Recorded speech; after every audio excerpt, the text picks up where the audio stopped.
निज बुढ़ी मार शुद्धिक्रिया निजर 2.5 वर्षर शिशु पुत्र को अन्य जन को हस्तांतर को नहीं नियाली अंचल में चर्चा मात्र 5,000 टंका शिशुटी को किसी अजना महिला को हस्तांतर कर अभियोग होती। नियाली थाना नियाली मुंडासाही अंचल यह घटना घटी।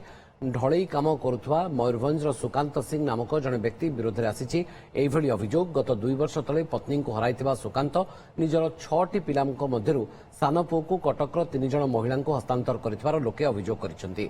एपरिक निजे सुकांत स्वीकार एक किंतु पिला को बिक्री करथिबा कथा को खंडन करछन्ती सुकांत। अपरपक्षे शिशु अधिकार कर्मी वेणुधर सेनापति कहते ए संपर्क में कटक सीडब्ल्यूसी को अवगत कर आज सुधा पिला को उद्धार कर पदक्षेप नियाजिबा सहित चाइल्डलाइन पक्षर एतला दियाजिबो। तेबे एने पुलिस किंबा प्रशासन पक्षर कौनसी प्रतिक्रिया मिल पार नाही। जदि बिक्री कर दे आज तांको पिला को बिक्री आम पिला तो खेलुवे तो बुलुवे तो आम पिला तो धर के बिक्री कर जानी पारिबुनु। ये या शास्ति दरकार पिलाटा कोठे खोजिकी आनिया दरकार पिला या बापा को शास्ति दरकार।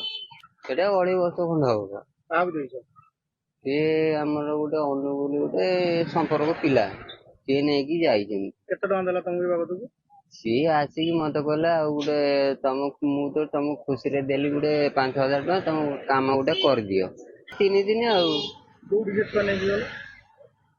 आज्ञा मुझे